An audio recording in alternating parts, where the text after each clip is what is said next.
Hello, Slimy Fertilers. I don't know whether it's going to be a quick one because I might end up fucking rambling. But I just thought I'd do a little quick recording to give my thoughts on what's been going off with the British government since this morning. First off, we had the resignation of David Davis, who is the Minister for Brexit, for want of a better term. He's the guy that's been going backwards and forwards between London and Brussels to sit at the negotiating table with the EU to sort out basically how Britain's going to leave the EU.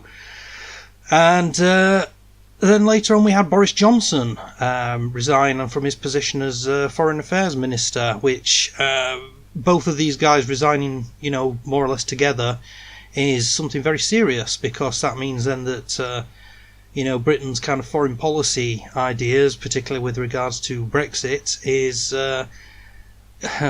it's a massive show of no confidence in Theresa May and the current government. All this stuff started was because of the plan that was put forth, just towards the end of last week by Theresa May, to outline what she thinks would be a good idea for Britain to leave the EU.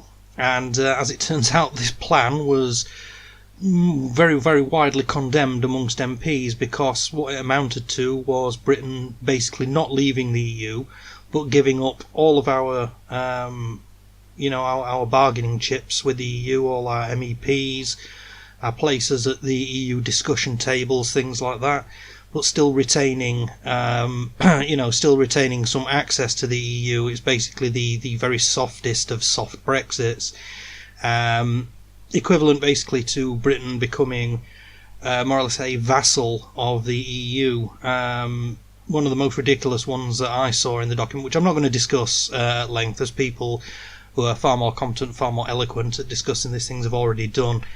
One of the most ridiculous things about it was the section which dealt with adopting EU, so kind of legal precedents and resolutions and stuff like that. It said that basically Britain would retain the right to choose whether we, adopted, EU regulations and stuff like that. But in return, if we refuse to adopt certain bits and bobs of EU policy, then the EU could punish us. Basically, Britain becomes the EU's little whipping bitch. No. The entire document is basically it's basically a confession to being, a confession to treachery, as the entire thing is not only an insult to the people who voted for Brexit, like what I did, and it's also an insult to the country at large, because even people who wanted to remain get shafted with this, because it's basically, people want to remain in the EU. It's like if we turn down a policy, then the high and mighty EU will punish us for doing so. It also meant, one of the other things also meant that we weren't allowed to discuss any, foreign trade policy with countries like America, Australia, China, things like that. That was going to be cut out as well. We would have to go through the EU to do all our export negotiations, things like that, tariffs and whatnot. And the entire document was a confession to treachery, or planned treachery, on the part of Theresa May's grand scheme of things. Theresa May herself was a Remain supporter, and she's very, very much showing it in the past couple of weeks. This is why both Bojo and David Davis have resigned from their positions, because they were both ardent Leave campaigners, and they won't sit back and be forced to listen to this crap, basically. So what's going to happen then? Well, already some effects starting happening. Confidence in Britain has gone down. The pound has started to plummet again. And I foresee in the not too distant future the Conservative Party having to vote on whether they want to keep Theresa May as their leader, because I'm sensing a vote of no confidence coming in Theresa May and her current cabinet.